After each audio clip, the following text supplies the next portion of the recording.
You're listening to All Things 3D, where we talk about the world of fabricating, designing, and capturing in the third dimension.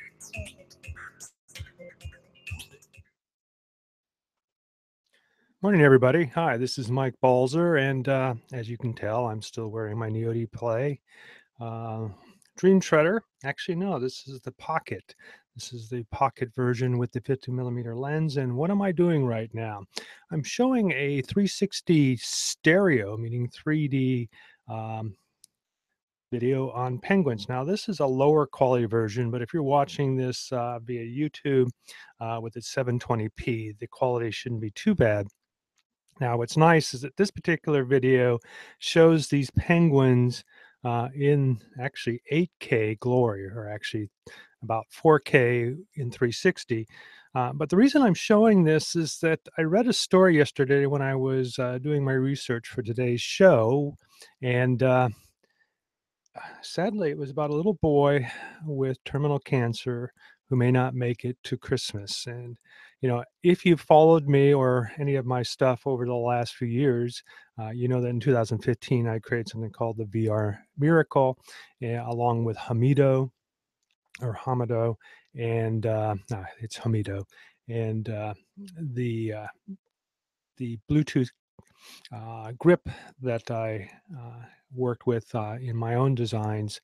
And the combination of the three of us put together a little package, including Clint from his makerspace in San Luis Obispo and his maker kids. We all went through and oh, it's kind of cool. Sorry, I'm a little immersed here. But we all went through and created 50 little VR viewing systems for an iPod. Sadly, I couldn't convince Apple to give up 50 iPods to send to children's hospitals, but I was able to send the viewers and got some nice, warm letters. Last year, I moved from San Luis Obispo or Morro Bay to Portland, so I was a little bit occupied, but I still had a chance to send three as well as an older iPod to a children's hospital in my local area. And this year, after seeing this, sad little story about a little boy, which I'll get to the article in a moment on CNN, I thought, wow, wouldn't it be great to be able to send him a full kit so that he can actually enjoy penguins, like I am right now. I mean, actually being immersed amongst, as you can see, thousands of penguins. And this one, as you can, sadly, for whatever reason, this casting does not seem to push audio, and I don't know why. But it's narrated by someone that has an English accent, so it's really legitimate, and he's somewhat humorous as he talks about them. But it's like a standard National Geographic. But this is actually the Bird Society. So it's really exciting to be able to do this, and more importantly, for those who are confined to a hospital bed, especially children, it can be extremely miserable. And having kids of my own over the years, I know what that is like, and I know that if they have to be in the hospital during Christmas time. So I'm going to take this off and move to my main screen. There we go. And I guess I can turn that off now. And later on, I'm going to talk a little bit more about the Pixel 2 XL, which is what I've been using. And but I guess the whole point I want to make is, let me go ahead and bring it up in the article. This is a perfect time if you've got an old VR viewer or headset that you're not using anymore, if you've got an old smartphone, to donate it to your local hospital. And I'm going to do one better this year.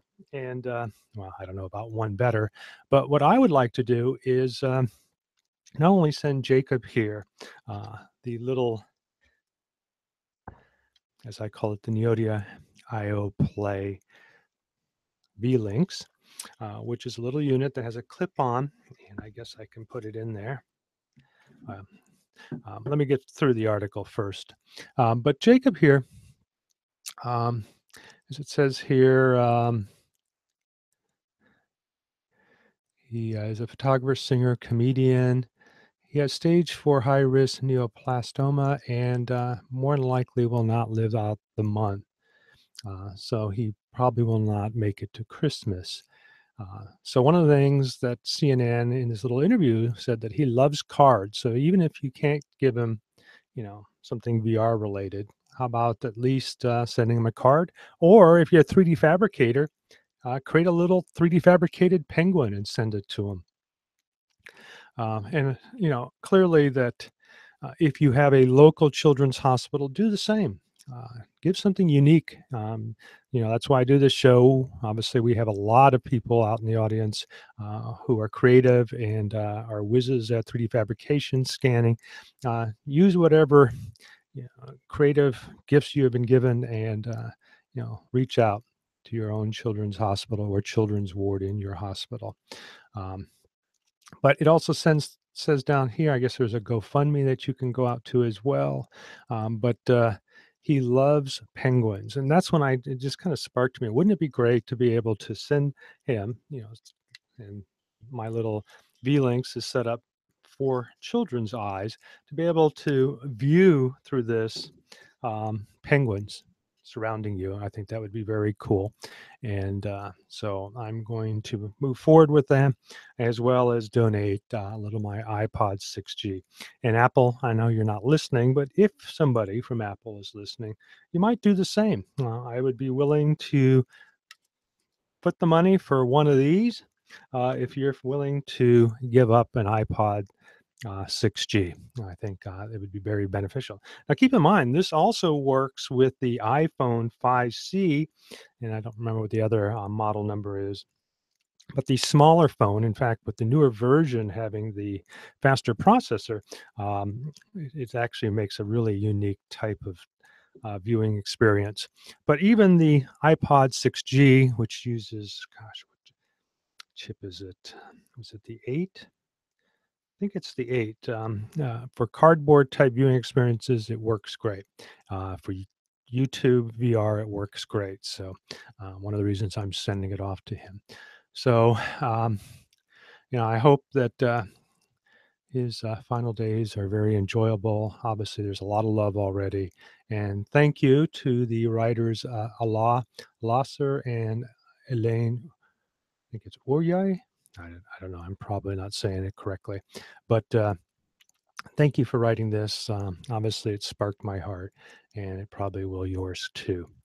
Okay, so let me jump to my screen, give you a little better look at it. One of the things I want to do this year, since I've kind of spread all over the place, is I'm going to make this design available both on Thingiverse as well as Umagine. Actually, I'll probably make it available to both. It'll include the 3D handle, uh, the lens box, and the little clip. Um, it's not really 3D print. Well, I guess there may be a little bit of overhangs, but for the most part, you should be able to 3D print this. And then you can get these lenses, can't remember, like 30 millimeter lenses on Amazon for like, 20, 30 cents, and make your own. Again, this one's made specifically for the iPod 6, it's a 6G and 6th generation iPod, and the iPhone 5 or 5C. But I'm also going to release this into the wild. So if you've been somebody who's been listening to the show and have wanted the Neo Play Pocket, I'm going to release this. It will cost you, well, actually, if you fabricate it yourself, probably costs you about a few dollars. If you go out to Shapeways, which I'll make these available, it's actually on a tree to make the cost savings of 3D fabricating. It's about $35. I will probably charge $40 for it. I will have a lens kit as well as the eyepiece kit that you can buy. I don't know what the price is, but obviously very affordable as well. So if you want to get one of these, I will make them available. And so those two will be available to either 3D print or buy on Shapeways, since, like I said, got way too many things going on, and some of you out there have wanted to get one of these. It's a really cool device. It's, like I said, it's pocketable. It literally fits in your pocket, And then I will also make the bracket available so that you can use a standard headband you can buy on Amazon or eBay. I tried to make this as off the shelf as possible so that one, it keeps my costs down, but two, if I wanted to ever make the plans available to the public domain, they're out there. So that's my goal. I will probably have those up in a week or two. My first concentration is to get this out to Jacob so that he can enjoy some of his penguins uh, by himself and with his family. So, um, you know, Merry Christmas a little early, Jacob. All right, let's get on into the news items. Uh, we've talked about Proto-Pasta. They're actually up in Vancouver, if I remember, Washington. So they're not that far from me. And let me jump to my screen. Sorry about that. Proto-Pasta, they just released a couple of new colors, blue, orange, and yellow. I guess blue is the new predominant one. But what makes and I've used several, they've sent me some samples and I've actually purchased some of their metallic, and I actually used their metallic because I had a client who required electrostatic um, dissipation because he had an ESD type device and he wanted a carrier. So I created it for a chip and it worked out well. Can't remember, it had like 10,000, 20,000 ohm resistance. So more than adequate for that. But they have all kinds of nice materials. And more importantly, let's go to our feature, our high performance HTPLA. I've used something like that from another company, but clearly they make their own version. You can buy either a $5 sample, which I can't remember, is a few meters, or a full roll. It's a little deceiving in the pricing, I guess, maybe not. Let's look at black. So if you buy either 1.75, you can get a 1K spool or 50 grams of coil. The spool is $40. It's a little on the high end, but it's made here locally in United States, Oregon, and they stand behind their product. And more importantly, this has extremely, I've used another product and really liked the way some of these higher premium HTPLs are available. I said it's heat treatable, and this one actually handles higher temperatures, which has always been a disadvantage of PLA. But this one also has more durability. But the great thing about Proto-Pasta is they have composite PLAs. For instance, this electric conductive graphite we've talked about, stainless steel, magnetic iron. So if you wanted to get that rustic, antique look, you might want to 3D print with that. As we just went over the high performance, you can get matte fiber, which is a matte finish. And then let's see what else they've got. High temperature PCABS. And then obviously they sell accessories too, nozzles, polishing paper, and so forth. I did read that one of these, I think it was the matte fiber, um, kind of fills in a little bit, so you don't actually see the lines, but I may be mistaken there. But if you haven't reached out to them, you're looking for a high quality filament in both 3 millimeter as well as 1.75. I cannot recommend more than Proto-Pasta. Did I say that correctly? Probably not. And they have free shipping over $59. So big shout out to them. Obviously, they have an extensive line of uh, PC filament. All right, let's move on into, let's see, did I miss it? Jeez, I keep, there. Sorry about that. Let's find it. Here we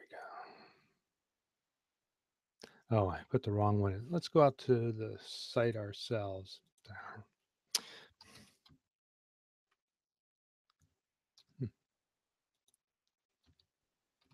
Oh, now I've lost my keyboard. That's not good. Let's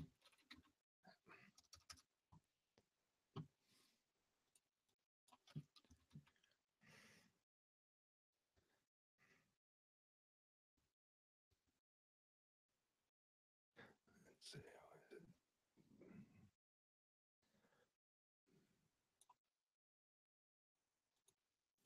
Well, I guess I'm not doing very well. Let's see. Here we go. VR Zoom.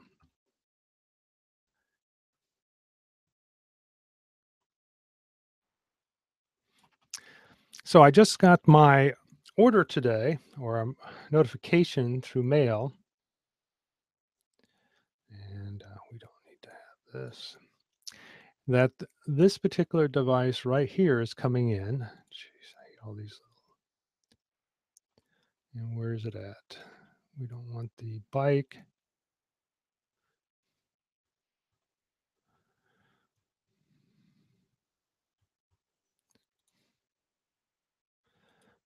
That's interesting. Here we go.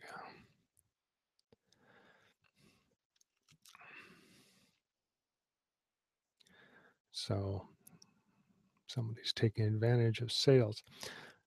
So what they're known for, and we've covered this, was it last? Yeah, I think it was last holiday season. They have created, I hate these stupid images. They created a bike that had motion sensors built into the pedals so that it would calculate. Geez, I hate that. So let's look at the stationary bike first. So I guess there's no link to that.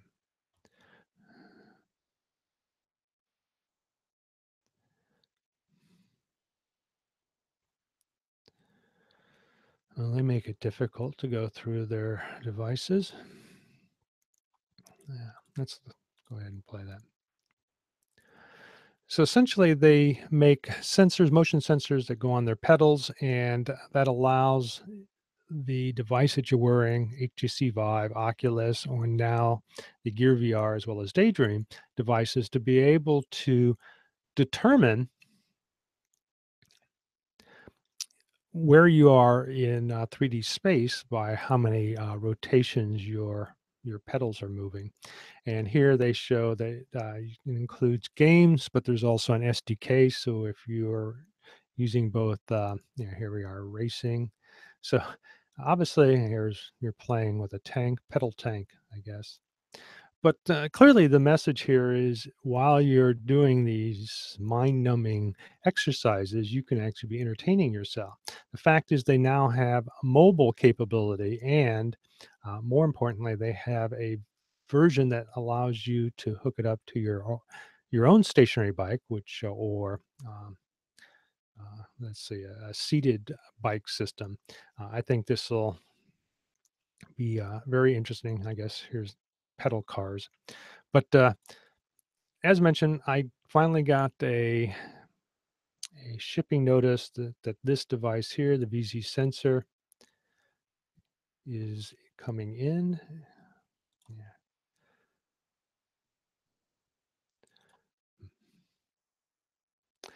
So it's right here. It was about $89. I think I got it pre-order for like 79. But essentially, you can hook it up to a pedal or the mount for the pedal, and it's a automatic Bluetooth. You pair it with your phone, and that's essentially it. The new SDK and their apps talk to it and allows you to determine pedal rotation, which obviously translates into how fast or slow you're going in the game, uh, either both reverse or forward motion. And if you don't already have a bike for $399, you can get their bike. But I found that their bike is a little on the low end. So I guess there's some OEMs that are going to build in their product as well.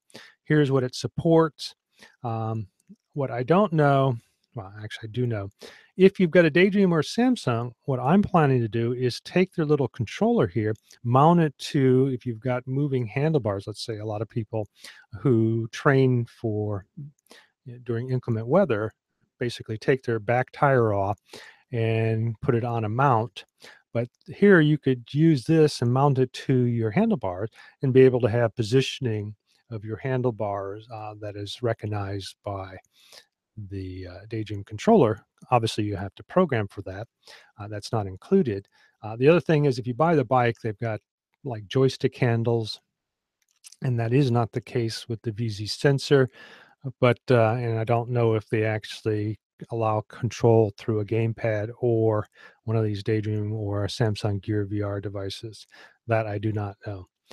But yeah, it's a pretty cool little device. I look forward to it being here next week and playing with it. In fact, I may do the show on my own exercise bike.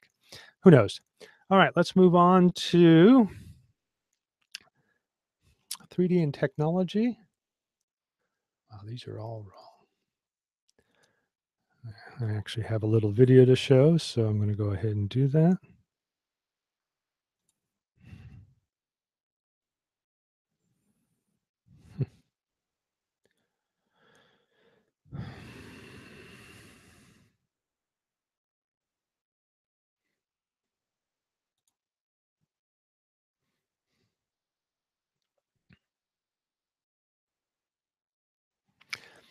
So we have covered Markforge on a number of other opportunities. I think I actually saw them at CES in 2015. And what they were known for early on was being able to print in carbon fiber. Their big motivation now is to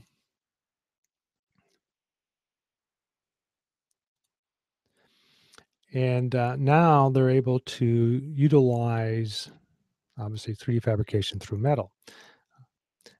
This obviously spurred a lot of interest, including Microsoft, to allow them to invest in this company. In fact, I remember seeing this guy.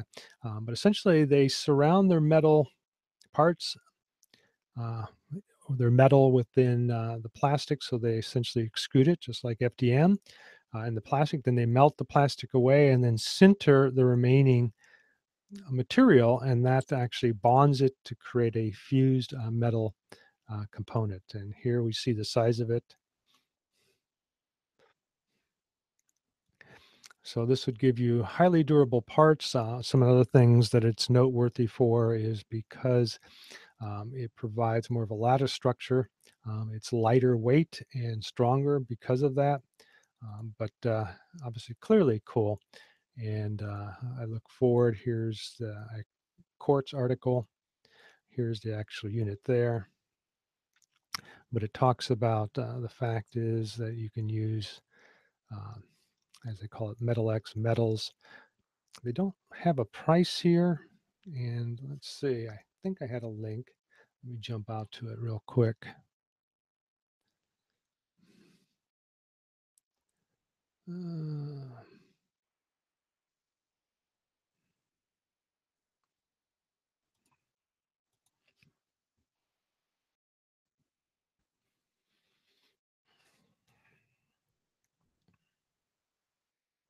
Yeah, that's what I found. They don't really have much information. You can request a demo, um, which I've already put in information to get more information on their products. But other than that, there really isn't much on their website.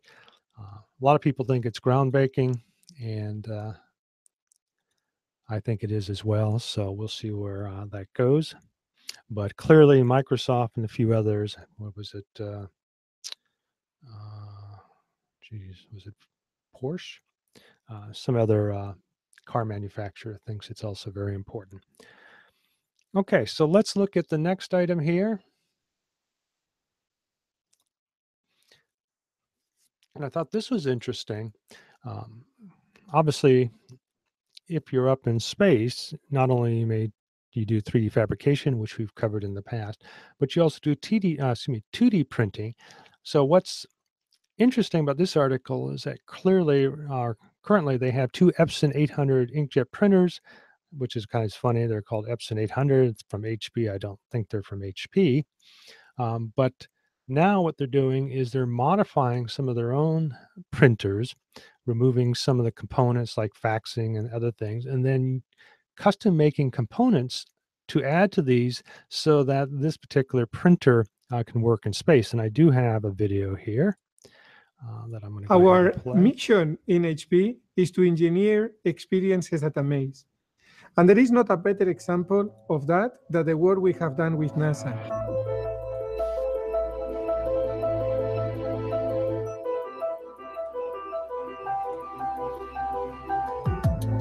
In space, there is no gravity, and our printers work today because of gravity. The only way we were able to address this problem on time was because we had access to HP 3D printing technology. We were able to design more complex parts, but that also much simpler and more flexible. But at some point, we also had to test the whole printer in a zero gravity environment. We are reinventing printing. The only limit is our imagination. And this shows both how capable our teams are, but really that anything is possible when we work all together. So as pointed out in that short little video, there are some problems, obviously, if you're in zero gravity, and that is floating globules of inkjet material. So they've custom made components as well as ways to contain the paper so it doesn't float off. And that was done obviously using their own 3D fabrication process. So thought it's kind of interesting. HP is 3D fabricating parts for their own 2D inkjet printers, and they'll be sending those up to the space station. So I thought that was kind of cool. All right, let's move on into the next item. This one I thought was also extremely timely and important. One of the things that a lot of people hate, including myself, is the amount of time it takes to print. A small object like this, as they show here, can take up to 4 hours, which I have to agree with.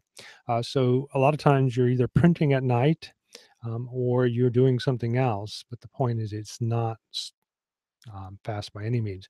Here they show what happens if you try to accelerate the print, and then here is using this new Michigan print algorithm of 2 hours. I have a little video for that as well, which I'll go ahead and show.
So as you saw in that video, essentially they don't really show a lot, but by using a special software algorithm, they're able to control the vibration yet still accelerate.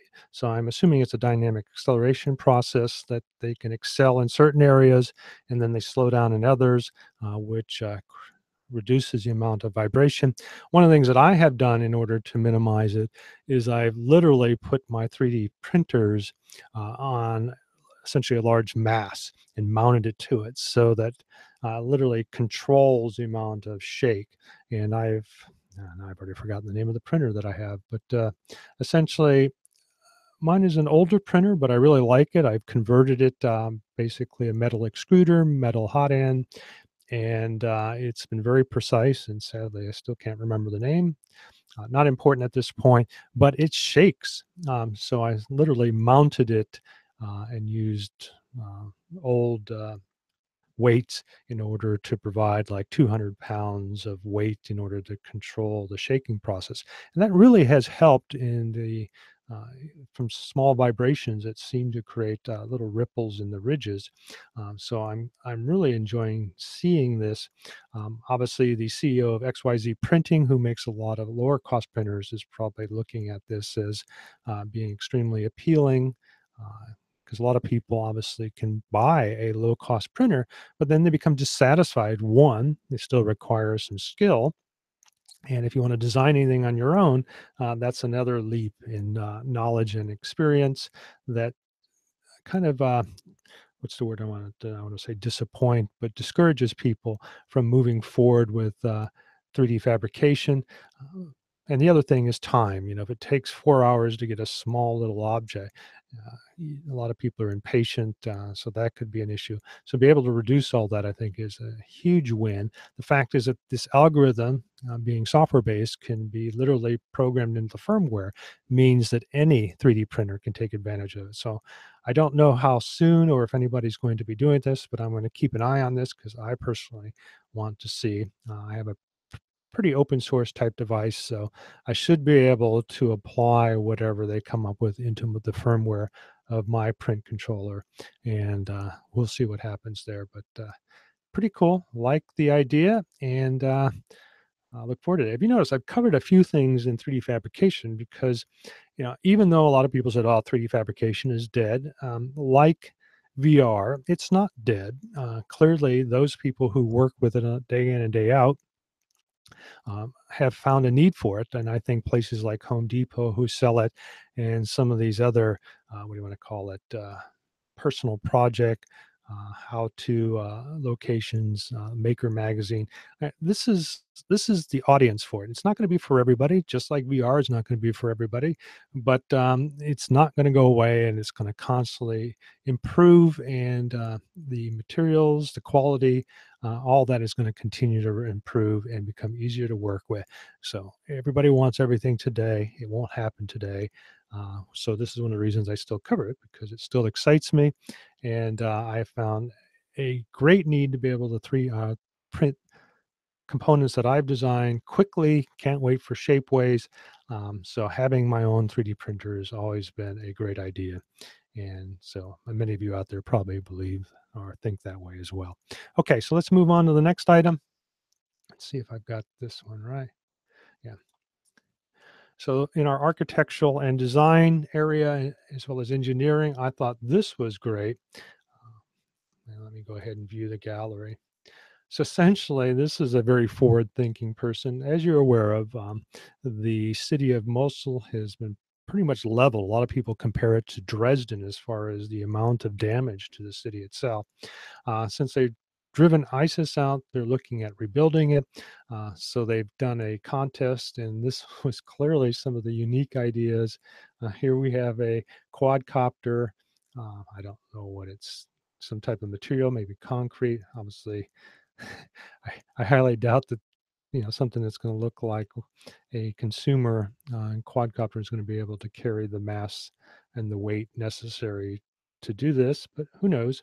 But essentially, you've got the arm here that's creating probably a concrete over steel, pouring it. Here's another concept, kind of looks like an insect. Here, these things are coming in to provide materials.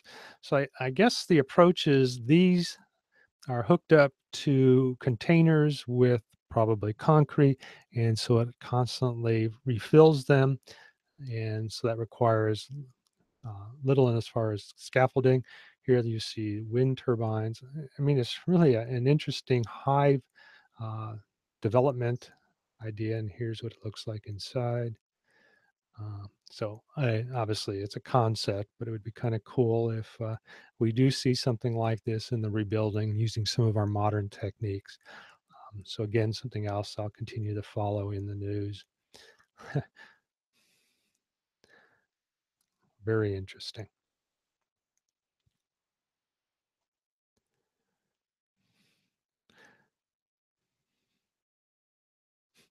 All these little quads.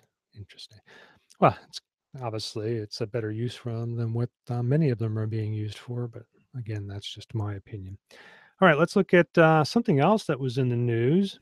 Let's see if I got the right one up. Yeah, I'll use 3ders.org. This is by Benedict, who's written several good articles.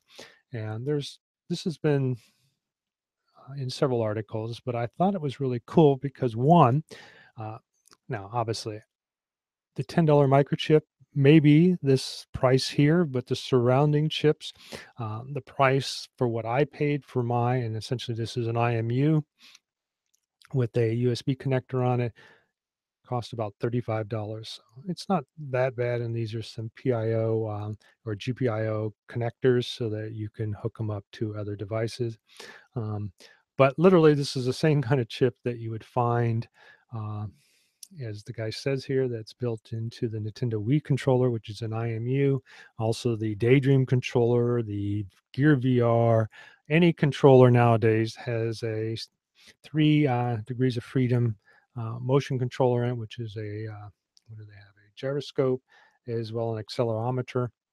And with that, this guy had determined that he could create 3D modeling from a standard 2D ultrasound by, while he's doing the ultrasounds, converting the information coming from the IMU, more than likely it has to be calibrated, to provide its positioning information, its angle. So each of the angles would determine the multiplanar reconstruction uh, so that they could be fit together to create a 3D imaging of the device here. And here they show the different slices. And more than likely, that's the software that I have used. So here's the device, a 3D fabricated holder for the wand. And then on the back of it is the GPS, or not GPS, the IMU unit. And then he's using a test model there, but as he's positioning it over the surface of the individual, it also records the angle. I don't know if the accelerometer is used. It may just be a gyroscope, but it provides the 3 axes of information to go along with the 2-dimensional information. And all of these are then composited into one 3D object. And I do have, I hope, a little video for this too. So let's try it. Ultrasound is wonderful because it's inexpensive and portable and completely safe. We can bring it right to the bedside and continue patient care while we're doing diagnostic tests to determine how better to take care of that patient. In my field of emergency medicine, we use 2-dimensional ultrasound for everything from looking at blood vessels that we're putting catheters into, to checking on a trauma patient to see where they're bleeding, or to look at the health status of a pregnant mother and the fetus. But 2D ultrasound is limited because you can't tell what direction you're facing. You're only seeing a little part of a 3-dimensional object. That makes it really hard to interpret the images. 3D imaging techniques like CT scan and MRI give us context. They give us the entire organ or the entire body with head and foot and left and right always visible. So we decided to improve 2-dimensional ultrasound to bring those features forward. Our system is simple. It takes any 2-dimensional ultrasound probe, pairs it with a 3D printed collar, allowing us to snap on a sensor, and now we've got a 3D equipped oriented ultrasound probe that can be fanned on the patient to generate 3D images. Then we take each of those 2-dimensional pictures, like cards in a deck, and stack them up to create the 3-dimensional image.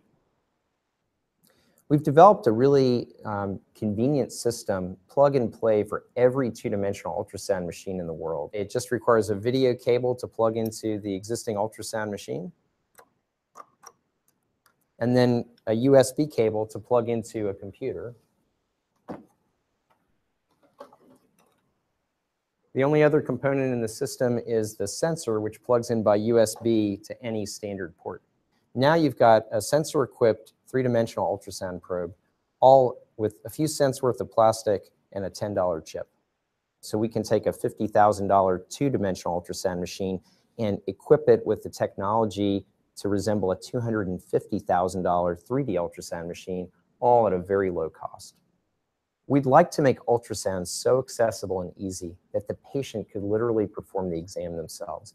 If the physician says, "Where do you hurt?" the patient could take the ultrasound probe and point and paint their abdomen and create the picture we need to make the diagnosis. So why is that important? Well, here you can see that you can buy ultrasound scanners. A lot of these are Chinese models for very little in price, as you can see here. Clearly, some of these require FDA approval, but here you can buy a portable version ultrasound scanner, uh, one that fits in a 10.4. And some of them are just based on a PC. And one of the things, I don't know if you noticed it, and let me jump back to the article, uh, is this unit had to be fed into another laptop. So the data from this IMU had to be fed in another laptop. So it's probably marked as far as timestamp probably in milliseconds, to correspond to the timestamps of each of the images. In fact, um, I don't know if there's an association with the switch on this. So each one of these, I don't know if you've ever seen a or had an ultrasound, but essentially they find, search, and then they push a button to create a snapshot. And some of the 4D actually record the whole video process. And I'm pretty sure that they already have an IMU built into them. But this will provide the capability on lower end products like what I just showed you on eBay, um, to be able to do this and provide 3D functionality. Now, they show this being used with humans, but ultrasound has been used in other things as well. For instance, if you need, I would see this being used. I'd have to try it. For instance, walls. The ultrasound can penetrate what it reflects back, so you could literally use this to determine what's behind a wall. Um, Obviously, you could do it for surface penetration. Obviously, you wouldn't be able to go very far. Um, but there's a number of things that ultrasound can be used for. And now having a 3D component at such a low cost, I think will be very interesting. Now, hopefully his device, even though he touts will be $10 for the chip, hopefully the actual component when it's finally made is either open source, cross fingers, I'll have to contact them and see, or for a very low cost. And here, this is just 3D fabricated, and then you could use this for all kinds of things. For instance, I've had people ask me about 3D fabricating fetuses from the GE Volison ultrasound, but they use a proprietary format. They use a proprietary uh, file format, and you have to actually get software from them, and you actually have to own one. So it's not a very easy process. I was able to find a version of it, a demo version, for 1 month to be able to test it, and it clearly works, but it's kind of narrow to a particular type of ultrasound. This seems like it could be used for all kinds of lower end ultrasounds, and obviously quality will depend on how much you want to spend, but clearly a very novel idea. So hats off to him. Okay, so let's look on to the next item. Speaking of scanning, this is a Newsweek article. And do I have a little? Yes, I do. So we'll play the little video.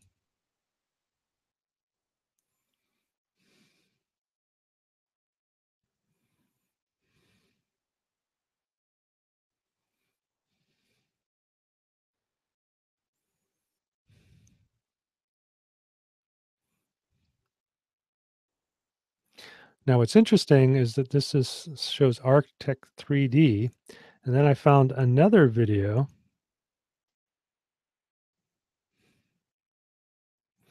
that was done in 2005, which I'll play here in a minute. But essentially, X-ray voxels versus texture mesh combined together so that you can, and what I mean by X-ray, CT scans, so that you can not only see in high quality the external, but you can obviously, by using slice functionality, be able to see the skeleton inside. And what was interesting is that this isn't actually something that was just done recently, other than the 3D scanning from Artect, but this is, what was it, 2005, they had come out with a similar, in fact, the same mummy that was scanned back then. And let's see if I still have the video. Yeah, here's the 2005.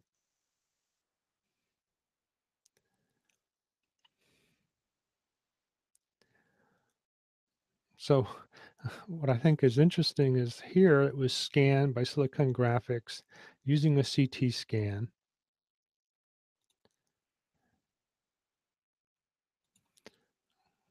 12 years ago. And then obviously the tissue.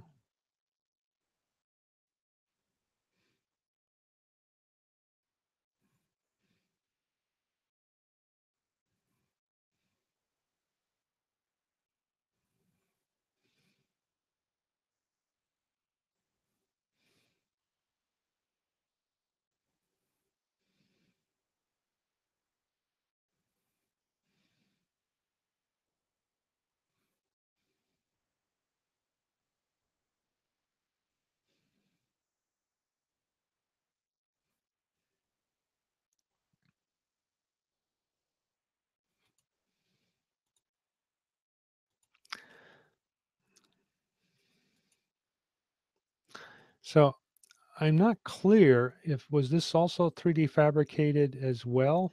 So if you go back to this, notice that it appears to have a little more color, but not that much.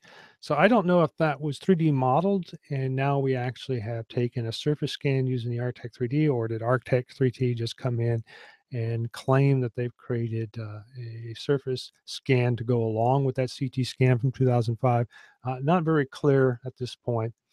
But the fact is that that we now have the capability of creating this so that we can either replicate it in 3D fabrications, maybe on a smaller scale, maybe even a large scale, so that we could create exact copies to put in other museums, or the day that we have VR rooms set up in museums so that a person could literally walk around this particular 3D model of a mummy, and then more importantly, be able to sweep with your controller or your hand and be able to look in slices. If you remember the lab from Valve for the HTC Vive, there was a skeleton that you could literally, or actually a human anatomy that you could move back and forth, either look inside the anatomy figure, or use like slices to be able to view back and forth. So I could see something like that being done here.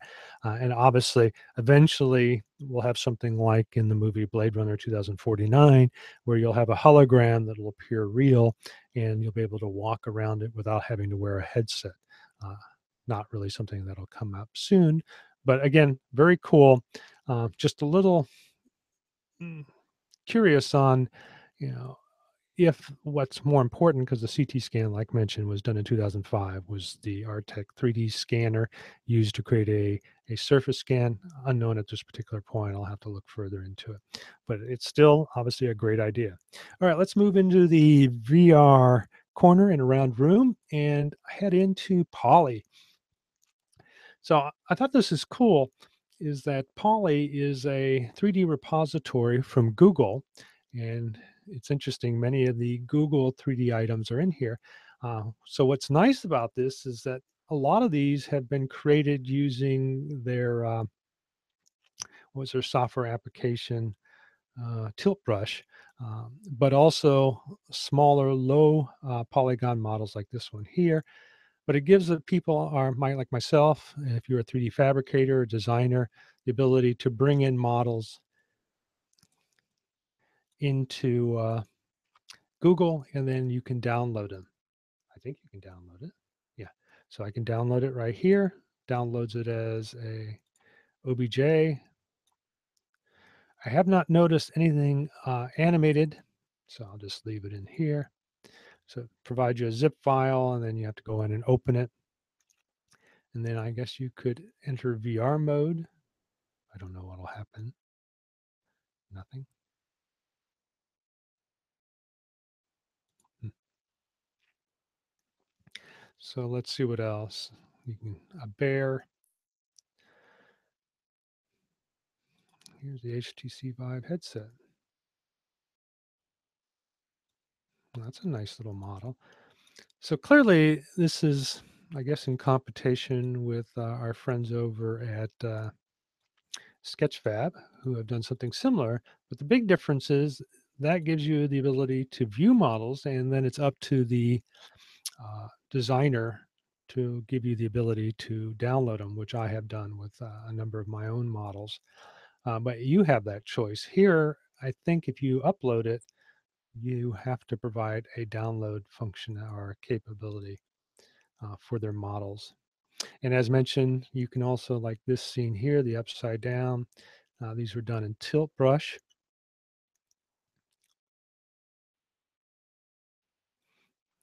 That's kind of cool. So a full 3D model.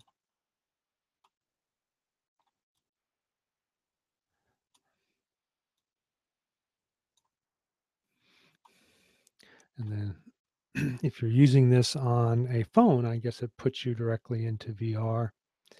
And then I guess you can create a GIF because this has some animated snowflakes. What oh, here we go. So this one does not allow you to download it. So I guess you do have control over what you can download and what you can't. Let's see if this one, yeah, so this one cannot as well.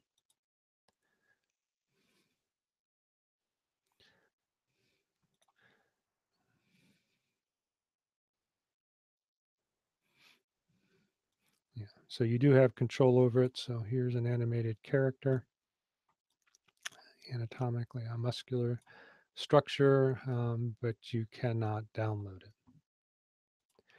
So yep, looks like it's directly competing with Sketchfab, which I don't know. I guess I feel. Here's the Arctic Fox. My opinion, Sketchfab has been around for a while. It's more mature. And not only can you have static objects like this, but you can also do animation, plus your lighting can be controlled as well as using, what do they call them now? Environmental materials. So where I think this is more for low polygons, that Sketchfab can also do high resolution models and clearly more realistic for the most part. And I have a feeling that people are probably, you know, as you can see, most of these are very simplistic. And for those of you who are not familiar with Sketchfab, let's go out there.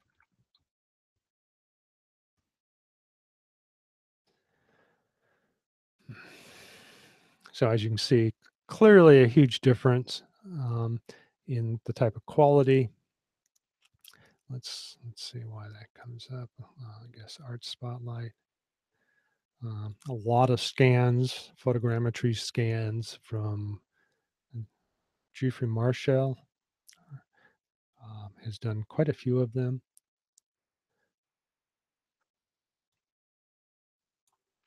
And he does allow downloading. So if you're looking for some ancient sculptures, he's done quite a few of them. Other people have as well. And in this case, you can download them. So obviously a big difference in my opinion, some of the quality.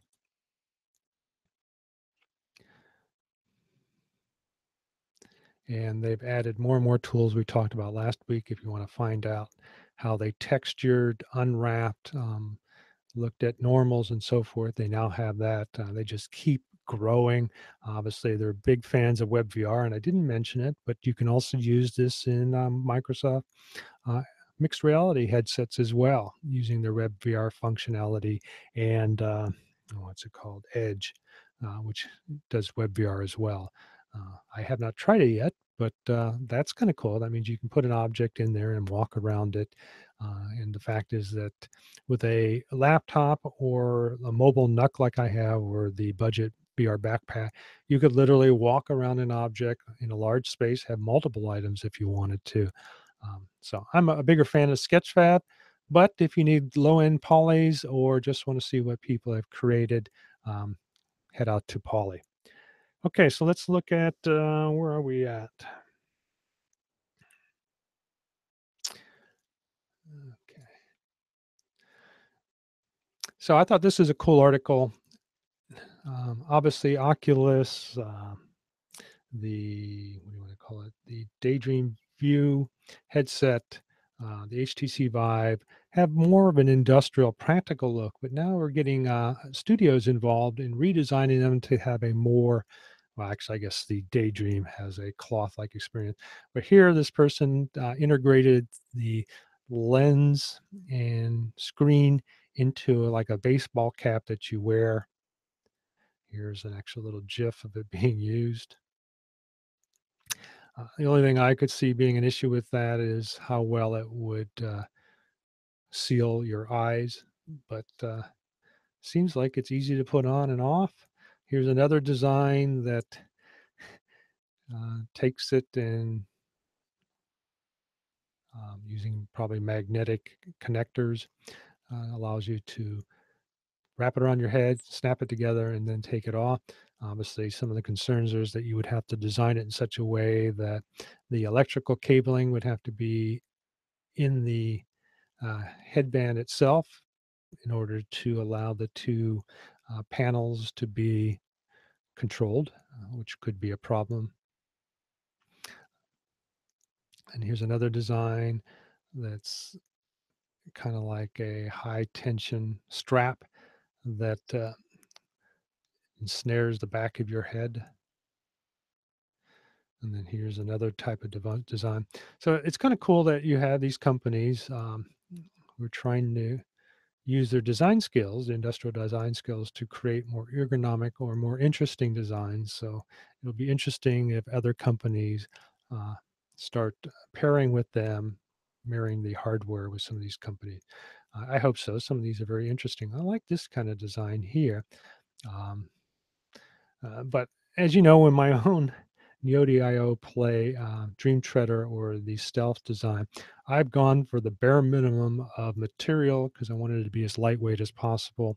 And then you have to put a phone in it. So, but mine is very similar to this. I think this is, as mentioned, this tension band with an elastic strap in here. So you literally just pull it and then put it back on. I don't know how well that would work.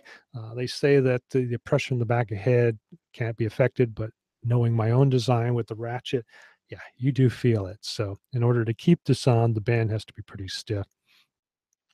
I like the ratchet design. I think that's the best of both worlds, and one of the reasons I went with that in my own.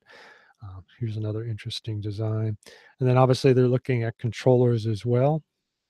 I know that's kind of interesting. Lock it in with the strap there. I forget to put it on my hands, and I have caused one of my controllers to go out and run.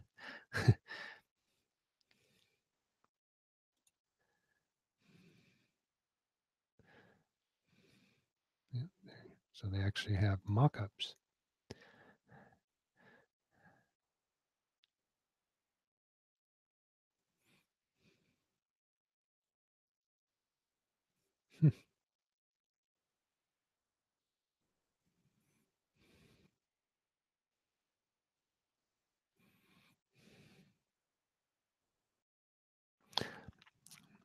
Very interesting. So there isn't any reason, obviously this is curved, but there's no reason they couldn't implant the LEDs like what's used in the Microsoft mixed reality handsets into those to provide 6 degrees of freedom. But I thought that was kind of neat. And then here's another little device called the Stone, creating a graphics tool and a hand unit. So again, we're going to see more and more designers get into creating more ergonomic or just interesting designs to marry with the headsets. Hats off to that.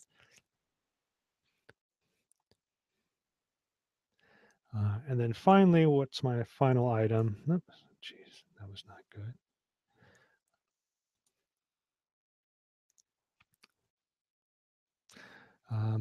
I thought this was very interesting is that the PlayStation PSVR has raked in $500 million in just the hardware. And I'm not surprised.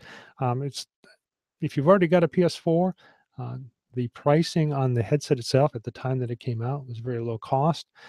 Also, a lot of the games there have been very interesting. And so I'm not in fact, I've been very interested in moving forward and getting one of these, or at least trying one out. I have not tried one out yet. I have found, and someone has corrected me, that it does use an organic LED screen. In the past, it had started off with an LED screen, but it is an organic LED.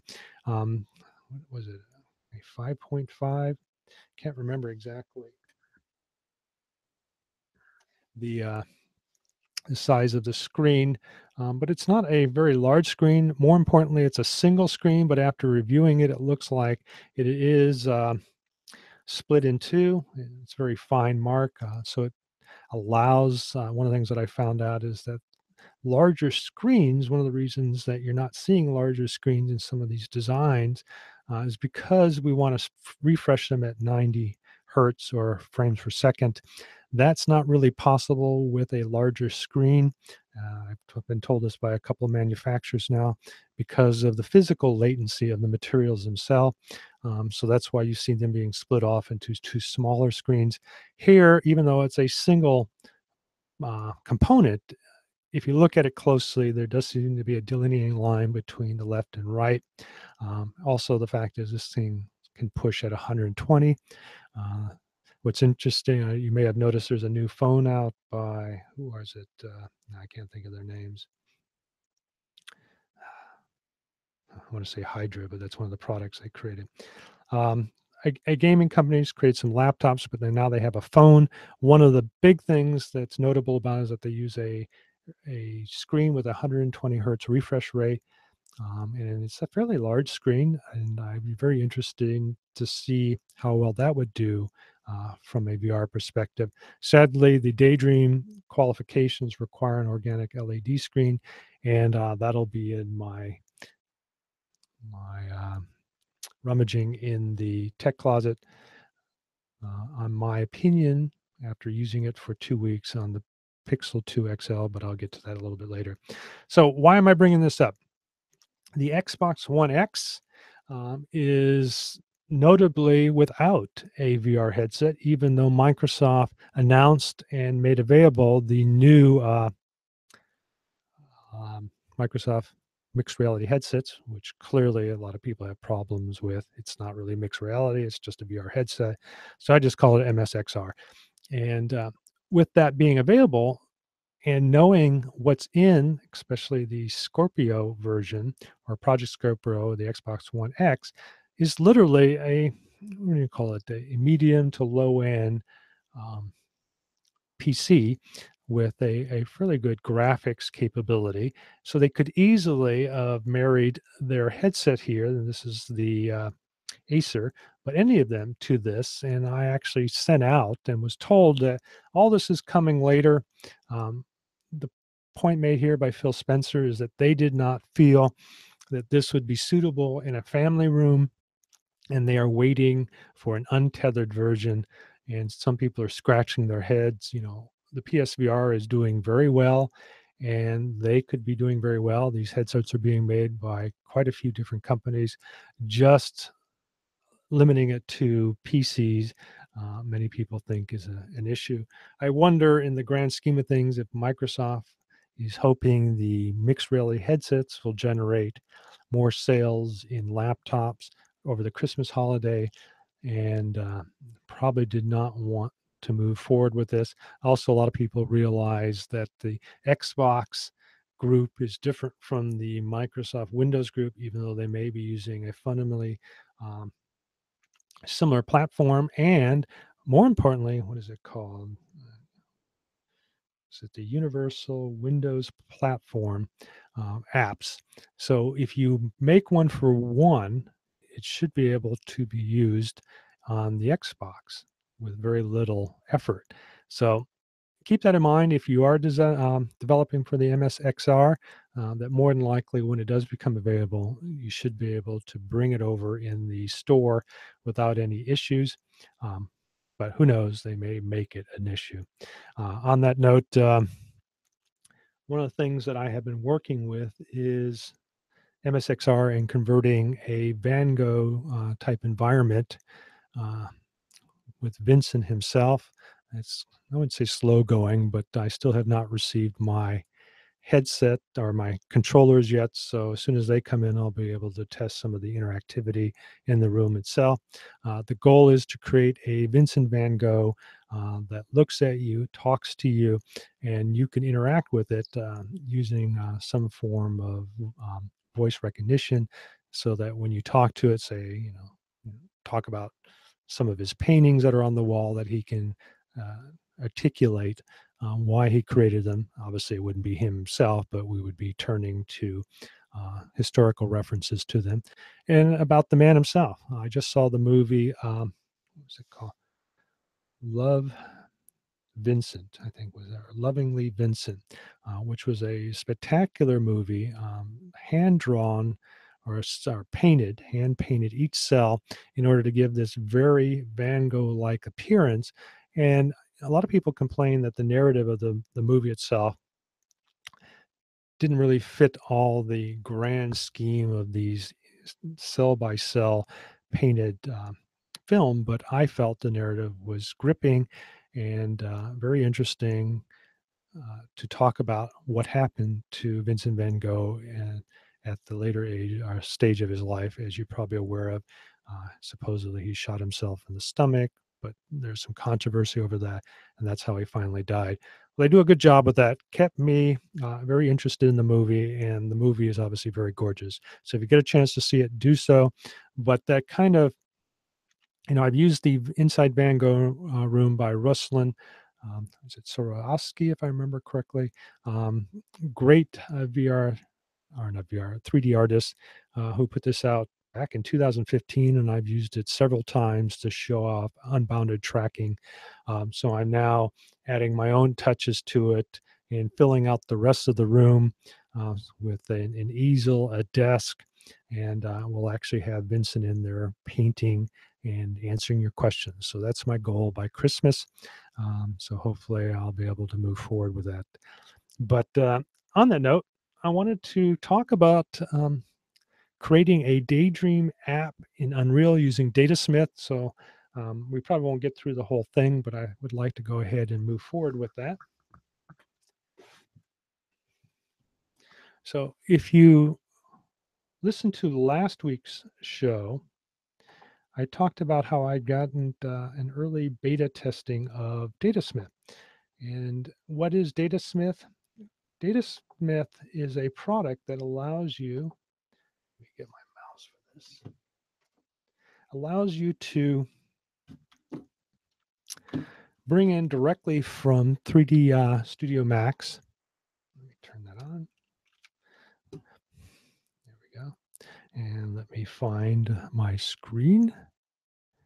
Where are you? There we go. So I already brought up Unreal, so I'm going to go ahead and bring that up right now.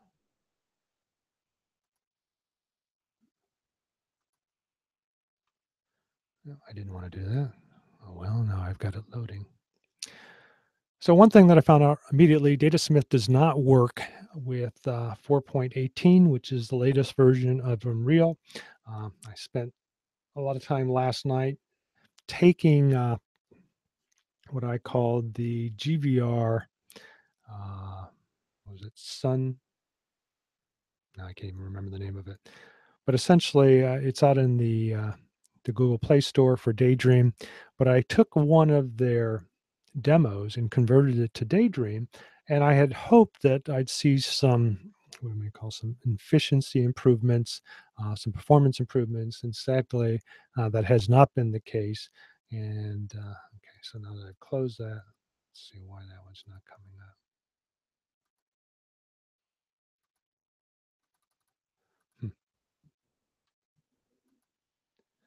Okay, well,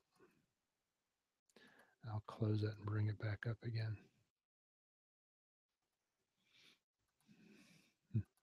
All right, so this is 3D Studio Max. If you're a student, and all that means is signing up for some class in your community college, but if you're taking engineering, art, anything that might require 3D, and it is a registered school, you can join the AutoCAD or Autodesk program and obtain free student software.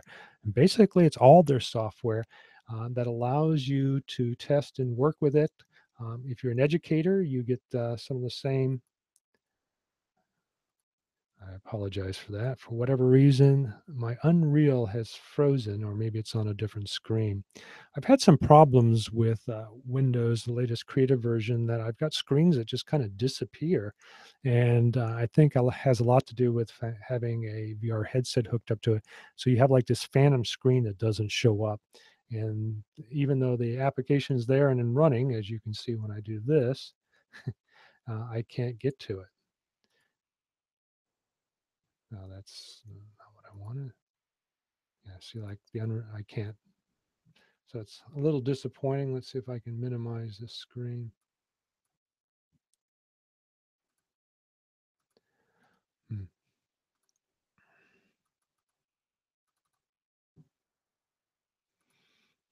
Yeah, I can bring it up again. Okay. All right, let's see if I can bring it up. Nope. So I'm going to have to do this the hard way.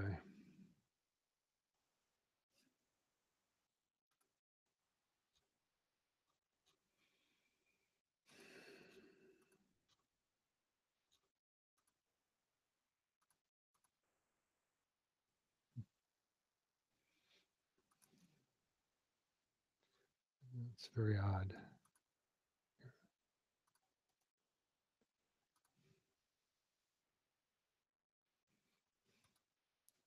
All right, well, I'll launch it again. So like mentioned, you can't use 417 or 418 with Datasmith. You can only use 417. So I will go ahead and launch the Unreal Editor again. It will take a little bit. If you have not downloaded the Unreal Editor, go out to Unreal. You first have to download Epic, create an account if you don't have one already, and I'll go ahead and open up this.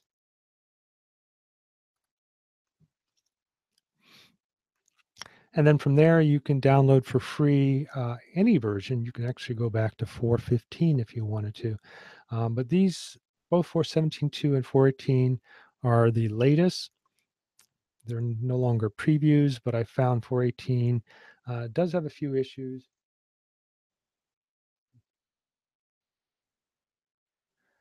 Okay, so let's go ahead and skip restore and just bring up the screen. Okay, so here we go. So I'm going to close my plugins, and then I'm going to bring up a level.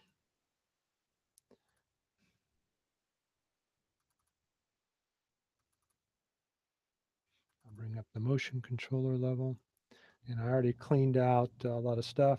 I still have a level in there, but I did not bring in some of the stuff, so I'm going to delete it.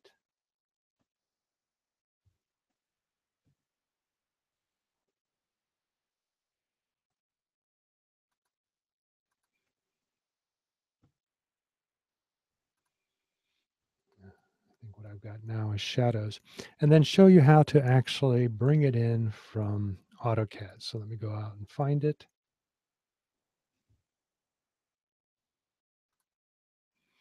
So there's 3D Max.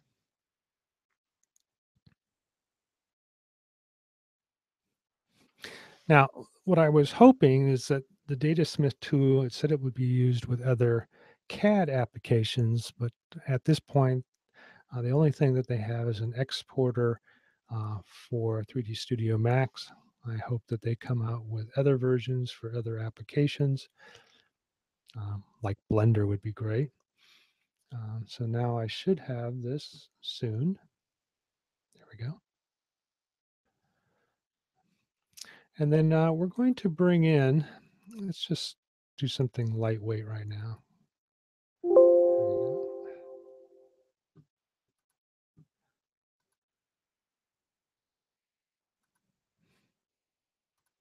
That's open. So we're going to bring in the easel.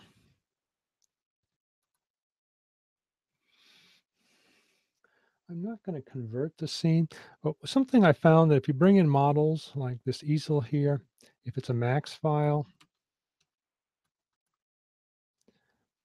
and I'm just going to go ahead and convert it. It doesn't necessarily bring in textures, especially if you use V-Ray, which is kind of a bummer. So if you're using 3D Studio and you're bringing in some things, you may have to bring back in the textures. I did not in this model because I just wanted to export them out as either as a FBX or an OBJ and use Blender, which I've become more comfortable with. It's been a while since I've used 3D Studio Max. But now I'm going to export it. And now I can choose the Datasmith. And then I can create a file name for it. And I'll just call it, oops, easel. And then I'm going to put it, I'll just put it on the desktop for now, clutter my desktop. Okay.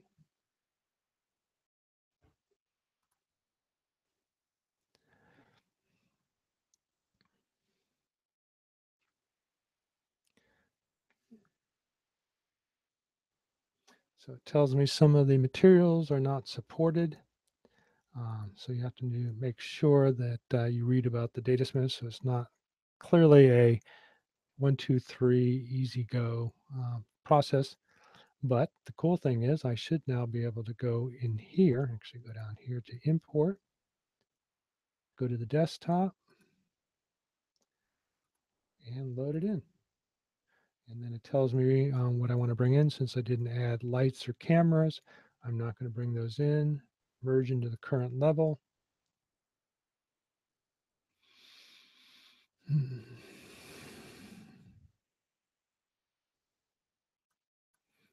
Merge into the current level.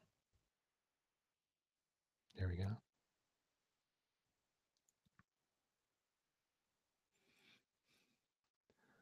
All right, so let's find it.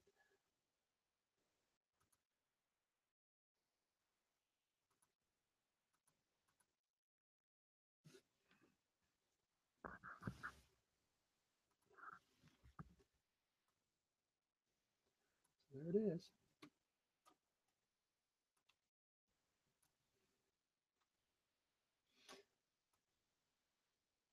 So notice it's black. That's because it has no materials.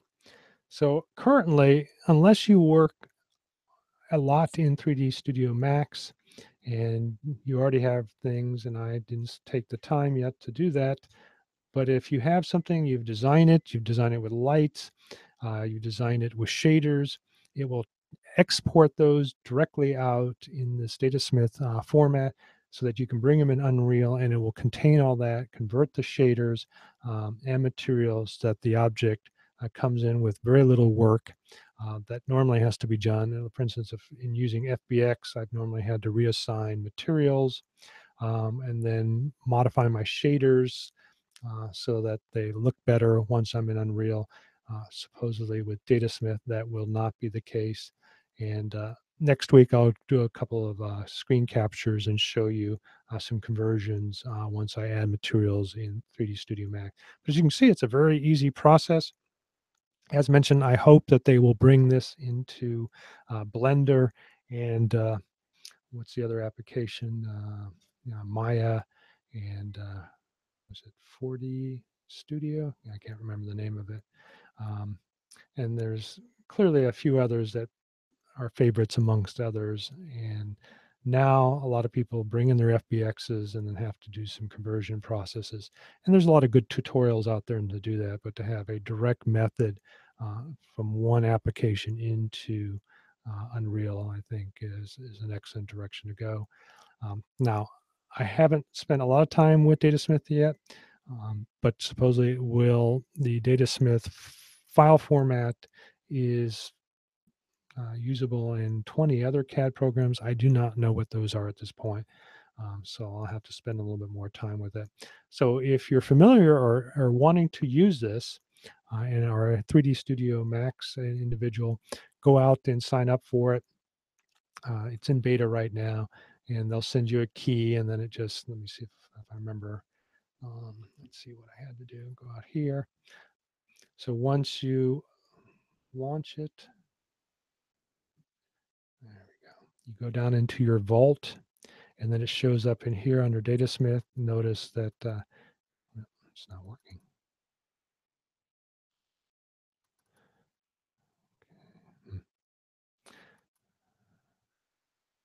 Yeah, I guess it's already installed, but when you first bring it in, it identifies what engine you can install it to, and as mentioned, only the 417. Also, if you're not familiar with Daydream, there's plenty of other examples and test objects out here. For instance, the Sun Temple, which is what I was trying to talk about earlier, is where I brought in order to create my Daydream example. And so you could bring that in and work with that. The sci-fi hallway, they've got a lot of great examples there that you can explore and use. They also have in their marketplace a lot of free assets. Um,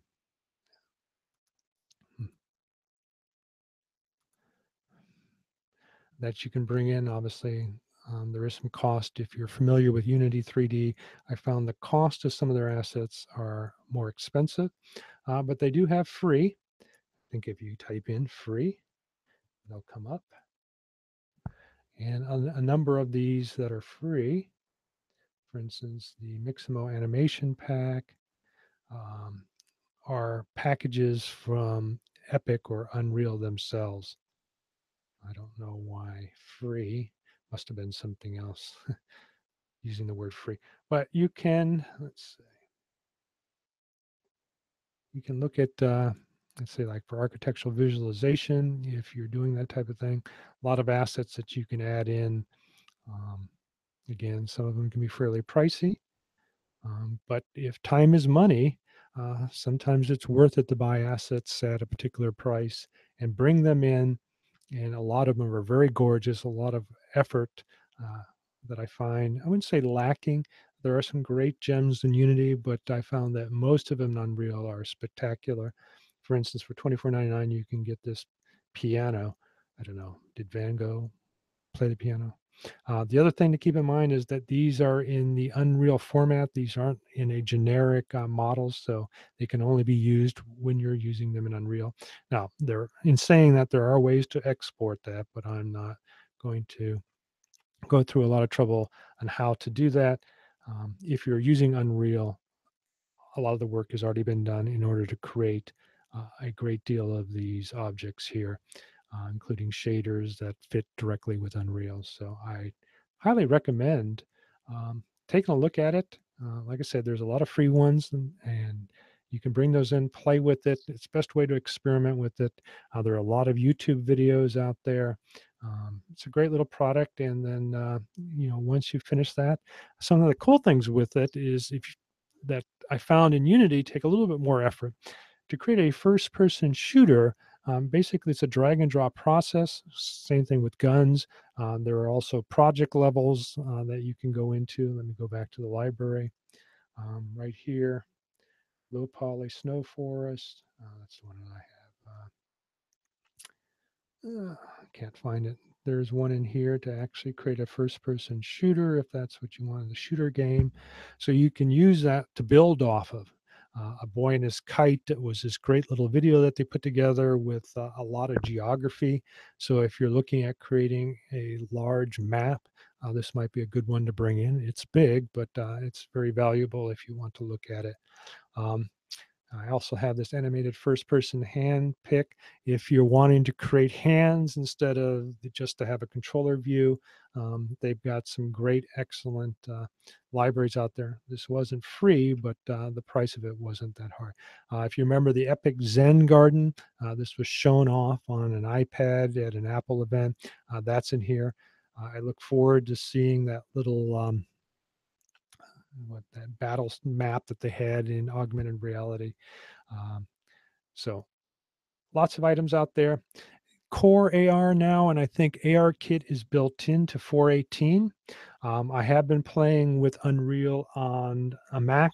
I cannot say, at least with my Hackintosh, it runs very well. I spent a few hours working with the Hackintosh with Unity, and actually brought in a Van Gogh type map to that and was able to walk around in it. But I've had some issues with it, and I don't know if it's my little Hackintosh. I'm really pushing my little 1050 with it and may not have enough power. And the little card that I'm using doesn't have a separate 12 volt input because it's supposed to be supplied directly from the PCIe bus. But I think on these smaller boards, you may not. In fact, I think this one was rated for 25 watts and the 1050 requires 75. So there may be a little bit of disconnect there. So I may have to supplement it. There is a 12 volt location on the board. So I may make a little plug or accessory to be able to supply more voltage to it, see if that clears it up. Or it could just be the NVIDIA drivers. They are experimental at this time, and that could be the issue. But not having access to a pricier iMac or anything, I have not been able to test it on somebody else's. So if you do have an iMac and can testify that that SteamVR is working on it, I'd appreciate a shout out or some feedback on that. It does seem to work. Sadly, nothing in the Steam library works under a Mac, and not even the demo or the tutorial is available for the Mac. So the only way I've been able to test it is while I've been in Unreal or Unity. Unreal seems to freeze a little bit. Unity works pretty well most of the time, and the frame rate is pretty good.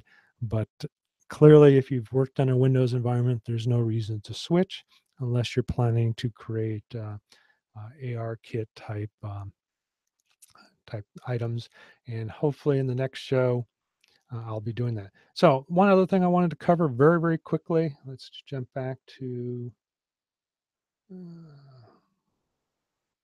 it is there. Well, okay. We'll go with, no, sorry. Okay, let's go with that. If you want to create a daydream, it's fairly easy, and I'm going to go through it very, very quickly.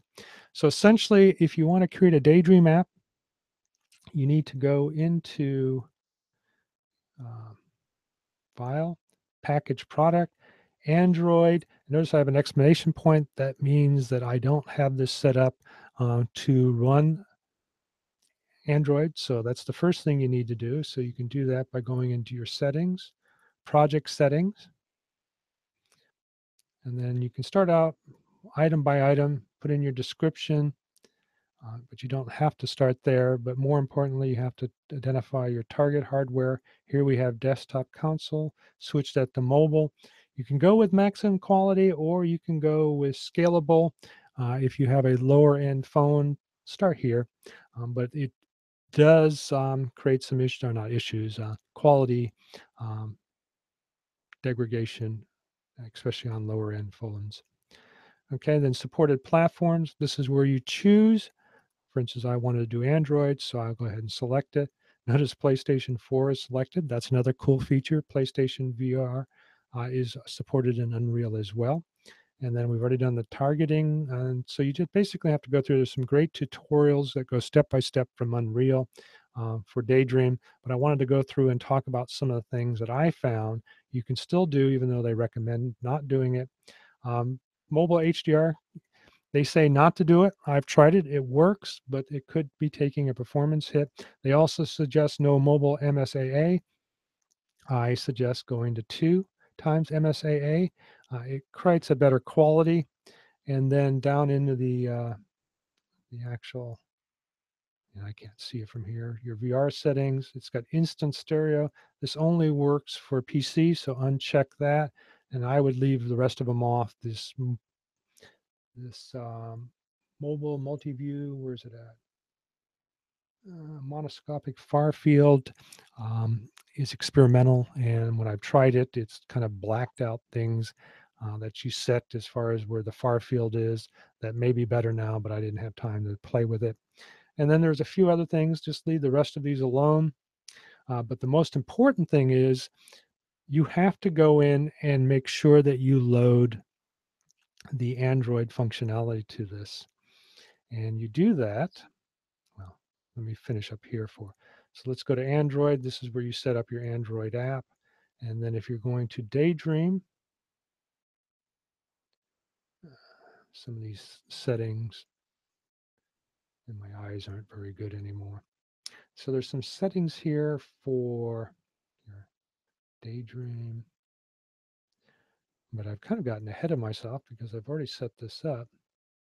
This is under advanced build. Here we are.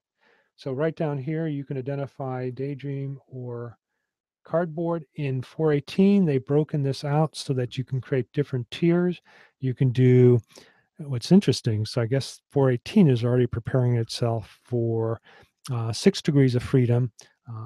Normally, daydream as far as cardboard are 3 degrees of freedom, which means you can just orientate your head. It doesn't know where your body is, but there is now a setting in there for 6 degrees of freedom. As you remember, Google is supposed to be coming out with a 6 degrees of freedom unbounded tracking headset, supposedly around Christmas, but we did not hear it when they mentioned the phone. So don't know, but Unreal already seems to be supporting it. But that's in 418. We are now in the 417 engine. So you still have the option of just Daydream or Cardboard. Normally just leave it on one or the other. And then you can configure it for sustained performance mode. Now, I have some conflicting information that I've read on this. If you check it, what it does is it maintains your phone at a lower performance rate so it doesn't heat up. And with my Neodi IO Play with the open back, I've not had any real issues with my phone heating up. So I've left it unchecked. Now, I've read elsewhere that this is what allows you to use the new Daydream, I can't think of the term now, but essentially it provides reprojected imaging, kind of like Gear VR and Oculus, so that you get smooth motion at 60 frames per second. But I found that it didn't look any different if I chose it or didn't choose it, and I've left it unchecked. But again, if you're using this in a Daydream controller headset that closes the back and contains the heat, you might want to do this to reduce performance.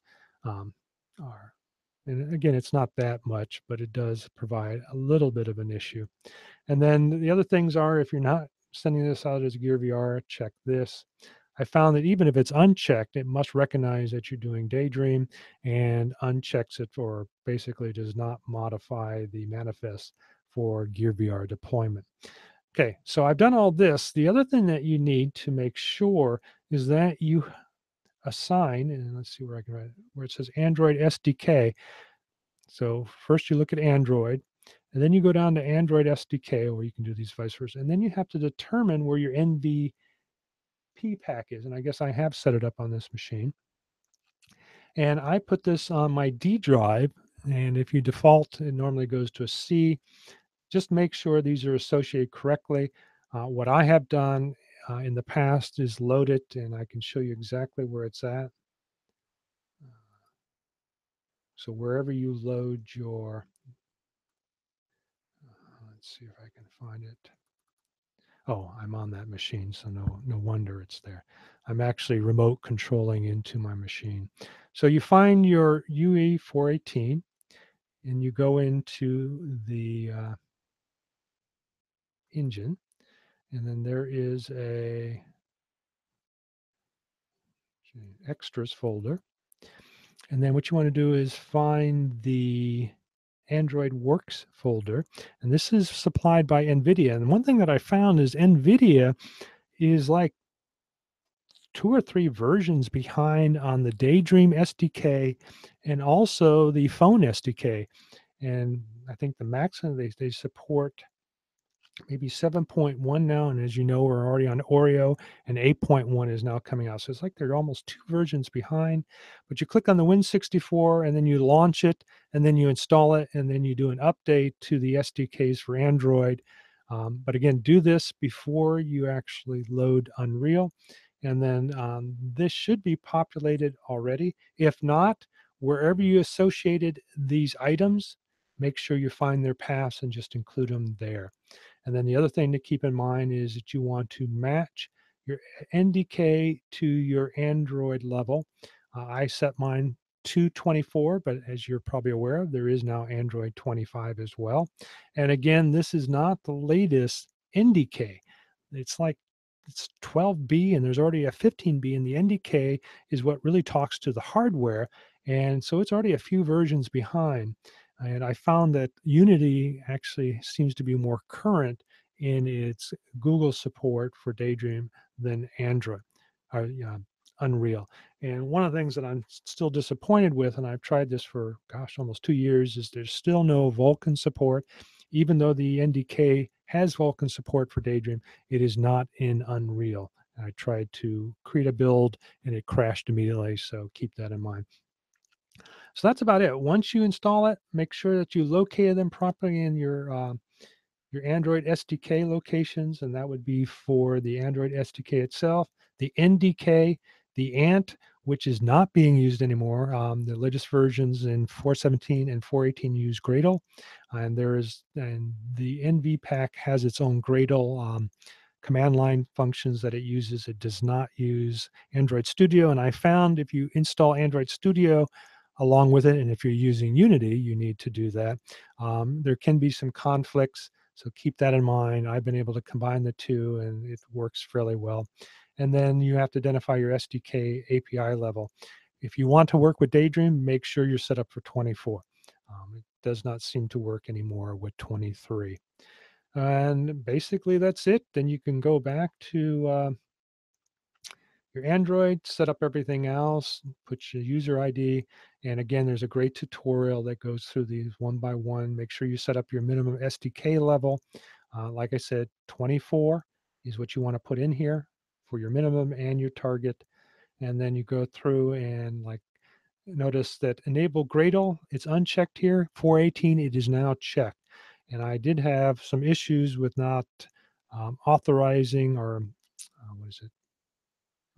Accepting the privacy or a security for a particular SDK, and it caused it to fail. So make sure when you're putting in your repositories that you accept them so that they'll come back. And I found that, right here it says project is not configured for Android. You have to make sure you configure it. And then you'll get this green, so you'll see that. It prompts you, and then you have a list in the log of things that could go wrong. It can take a few minutes to hours to finally figure out what the problem is. I had made a mistake, and let me get to that. When you first load it, you may not have the plugins set up for Daydream. So you need to go through, here's the Datasmith plugin, which were enabled once I installed them, so you don't have to do that. But you go down to virtual reality and it identifies all the items. See, notice how Google VR is not enabled. So if you don't have this enabled, you're not going to get Google VR capabilities. So you have to do this. The one that I would not do, and it's in beta, is this Google VR Transition 2D in 4.18. This has not the, the app library has not been updated. So in Gradle, it just crashes, and that kept me busy for about 30 minutes trying to figure it out. And then I realized when reading it closer that this was the VR Transition 2D that was not enabled. So make sure you disable it. It's not really necessary. It's actually, I really don't know what it's for. Transition for VR to and from 2D transition, which means to the main screen. If you remember, there's an X in the corner. You need this in order for that X to work correctly. And then mixed reality frame rate, that's not necessary, but this is kind of cool. This is going to allow video, but I'm getting ahead of myself. And there are other VR formats that you can work with as well. So keep that in mind. Now that Steam VR will work with the mixed reality headset, you may not have to do anything other than select Steam VR. So it'll work out of the box. In fact, I have tried it already. With the Mixed VR and the Steam plugin, and it did come up in my mixed reality headset while I was on Unreal. So I thought that was pretty cool. So you can now use that to do editing in VR as well. And you can read about that later if you're not familiar with what I'm talking about. So the other thing to keep in mind, if you want to use the controller, you have to make sure that the input device is selected, and that has to be enabled as well. If you got a Leap Motion device, there's a plugin for that too. However, we're going to stick with doing Daydream right now, and there's your Google VR motion controller. Just enable it, and between that and the Daydream selection down here in virtual reality or Google VR, you'll be able to export, and you do that by packaging. I use ASTC, which is advanced textures. You could, if you're just doing, in fact, it seems like it's the only thing that really works because Vulkan doesn't. As I use, you can use, where is it? I want to say ETC2, which is for ES31, which is, was it OpenGL 3.1. So you can use these textures here, but if you convert to ASTC, it does seem to take a little longer. You'll be ready for Vulkan whenever that occurs. If you're planning to create a standard tablet or phone without VR capability and already want to use Vulkan, I have tried that and it does seem to work. And this is made specifically for that. It's a new, to me, it gives cleaner, geez, I don't know, textures, but maybe I'm just a little biased there. So I've always chosen that. It's worked very well for me. I have found that your packaging is large. So make sure that you get rid of, unlike Unity, which seems to do a better job of cleaning up, anything that you have in your content browser. Let me close this out. And the other thing is when you select Google VR, which if I do that right now, it's going to tell me that I need to restart. So make sure you restart after you do that. But also make sure if you bring in other packages that you only bring or keep what you need. I have not found a utility that allows me to delete these automatically, but if you go in, you can manually delete items out of here, and that will reduce the size of your packages. Like I said, the Sun Temple runs about close to 200 megs, whereas a Unity application, maybe not as lengthy as that, can run. Actually, since I have it, I'm going to close it and give you a sneak peek of running it. Here's the mobile version. So this will bring up 418, or is it bringing up? Okay.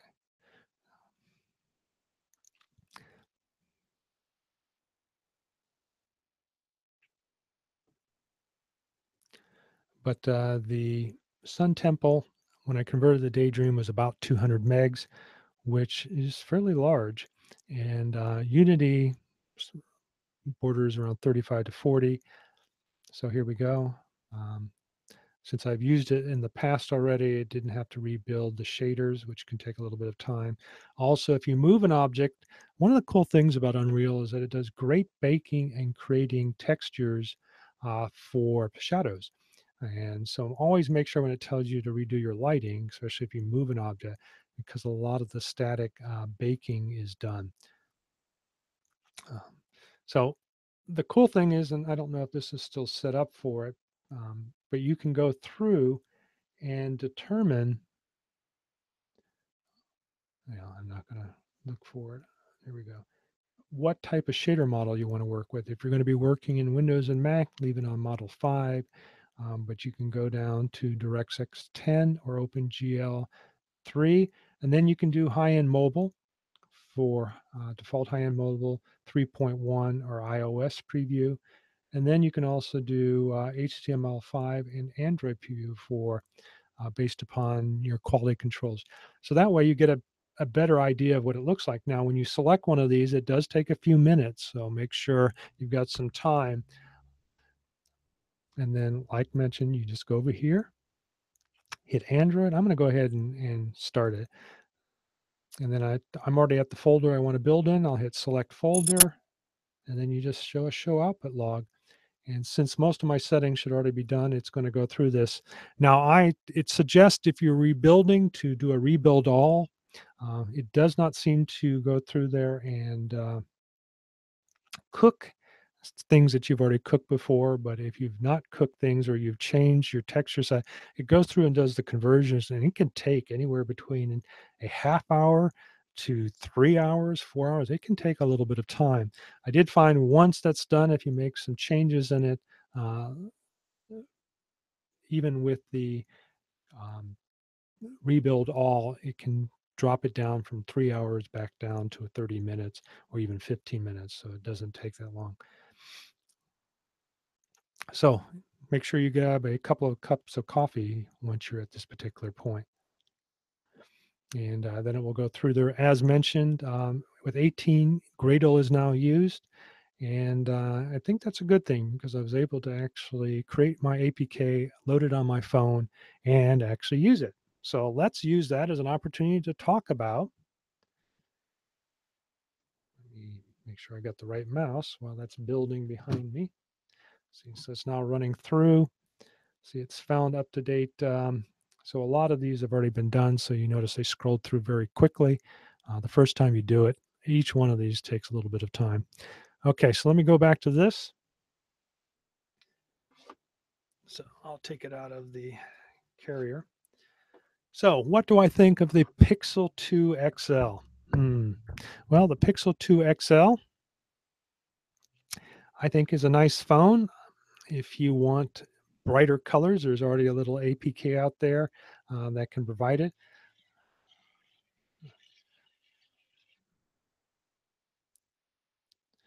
But there's, you can see it there. I've got this cool little background of the globe itself that shifts based upon the timing. So at night, it's dark and you can see the lights. The cloud patterns are actually based on the weather. So that's kind of neat how that's done. And as you scroll the screens, it rotates the Earth, which is kind of neat, but it takes your geolocation and identifies, since I'm on the West Coast, as you can see here, there's the West side. So it's kind of neat. With this little, actually, I don't know if it's launched, but I'll bring it up. Where is it at? It's called Oreo Color. You can choose it, start it. I'm going to aggressively. Okay, and there you go. So what it does is it provides more vibrant color, and supposedly this is going to be built into Oreo in the near future, probably why they pulled the 8.1. They're probably adding that. But with this little app, it doesn't require rooting. It does allow you to get a little bit more vibrant color. I was never really, that wasn't my problem. What is the problem to me is the laminate of this. It seems to add a grittiness to it. I don't believe it is in the OLED itself. I believe it's in the refraction of the laminate. I've seen this in earlier iPads, so I think that's probably the case here. Again, is that a quality control issue? For the most part, I've not had burn-in issues with my phone. I've had no, I'm okay with the tilt blue. That doesn't affect me, especially if you're using it for VR. But I like the size of the screen. I like the fact that it is a perfect, what is it? No, I'm trying to remember. 19, it's an 19 by 8. No, I can't even remember now. 18 by 9. So it's an 18 by 9 ratio, which means equal 1-to-1. So literally you get half of a screen in a square format for each eye. And if you remember me talking about it, what that allows is if you put a large size lens on the front of it, it will provide full, probably about 110, 120 FOV on it. So that's a great thing. In fact, even the new iPhone 10 won't have, I think it's off a little bit, not by much. And then some people are already complaining that uh, if you don't have an app that's already developed for it, it doesn't look right. I don't know what cardboard looks like on the iPhone 10, but if it cuts off the size, then you kind of lose the flexibility of having a longer screen. And they're saying that is already the case. It's being used by control elements, and so I guess that's an advantage. But if you wanted full widescreen experience, that really isn't happening unless you design specifically in Xcode or whatever you're designing in for the larger iPhone 10 screen. And the fact is, if you're a developer like myself, you don't get one. There's no special privileges being a developer. I would think you want to get this in the hands. Maybe people who have very popular apps may have one already. Obviously, I don't have popular apps, so I don't have one. and don't know if I will. But I do plan to go look at one and see and compare for myself this screen versus an iPhone 10. All right, so let's look at, there's it at. Well, actually, I'll bring it up through Daydream, and then that means you can see it on the screen. Okay, so I'm going to bring up Daydream. As mentioned, the new Daydream capability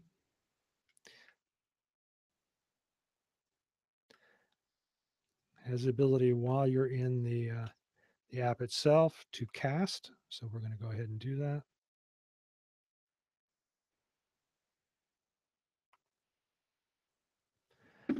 And let's find my screen.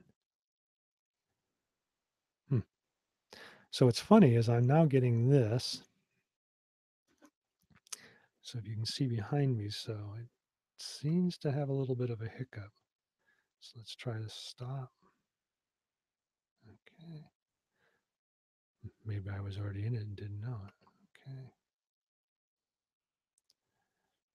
I think what happens if your screen goes to sleep and you're still casting, then it doesn't wake up properly. Okay, so here we are. So here's my little Sun Temple Vulkan demo. And I'm actually in it now. So there you go. So notice there's a couple of blotchiness. I think one of the things, and I can now with the newer version of Unreal and Unity, you can send this out and it will build the code in so you can actually have real time how much memory is being used, what the frame rate is, and what areas are causing issues. And then you can go back and optimize. So I think that's really nice. So there you go. And it works with the controller, so you can use it to move around. Oops. It's got to be on your face there. I'm going to walk up the stairs. Oh, sorry. I should have it in front of my eyes.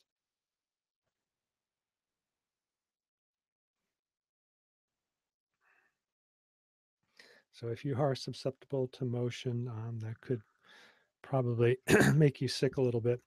But there you go. It frame rate isn't really good. Like I said, I turned on sustained performance for this one and found that it actually took away from the performance on this. The phone does get a little warm. So if you're doing something to really push the phone, notice the little blotches there. I am literally filling up the textures with this, and that's what's causing that. One of the things that I found in Unreal is that these trees here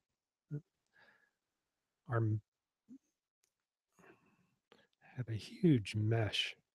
So I may just throw those out. They look kind of nice, but they have a penalty, I think.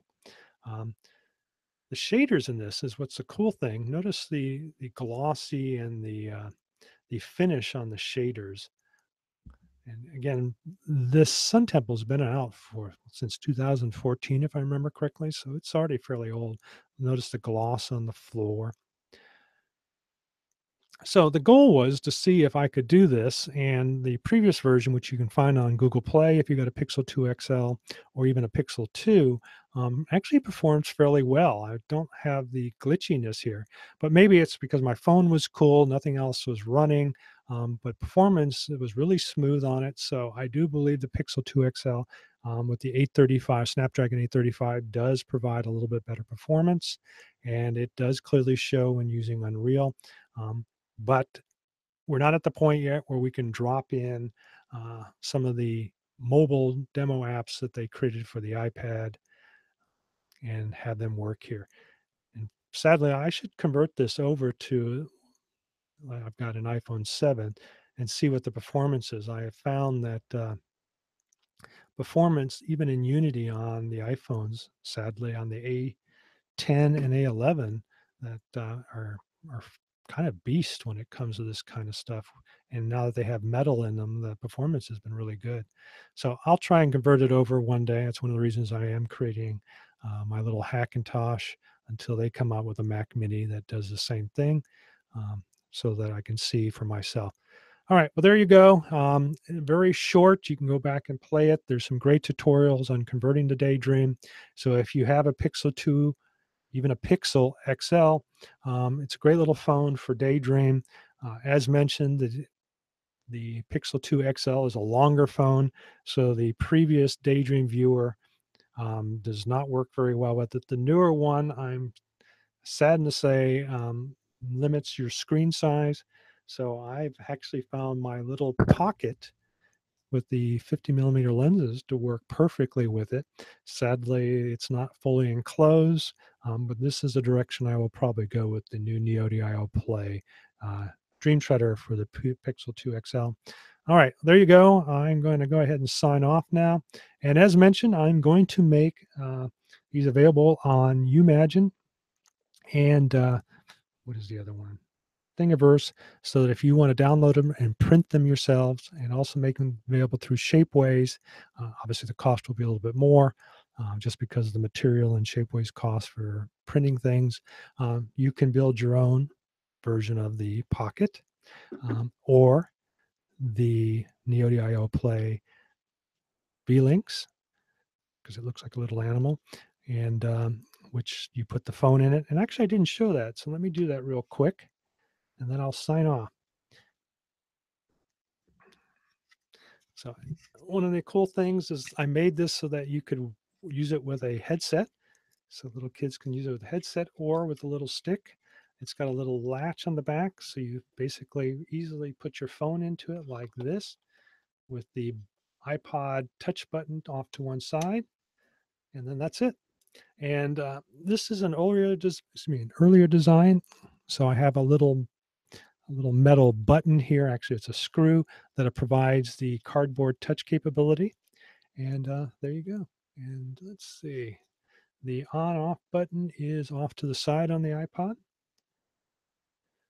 And so let me do this real quick. Let's see. Let's bring up Sisters. Ooh. So there you go.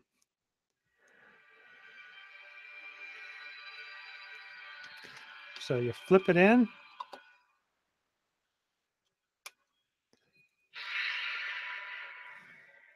And again, for an adult, the IPD is a little narrow, but for a child, it's just right. It's up there, and then with a little handle, it's kind of like a little opera viewing glass. There you go. See? Can you see in there? So, like I said, this will be available, so that if you wanted to download it and 3D print it yourself, you can do so. Kind of my gift and my only, if you plan to use it for that, make an extra one and give it to the hospital or children's hospital ward or a children's hospital near you. Okay, signing off today. And, again, if you remember how I started the show, we all wish the best for Jacob, and do what you can. Send him a little card or something. Or if you know some other child who's terminally ill, do the best over the holidays for them. Okay, see you next week on 3D in Review. Bye.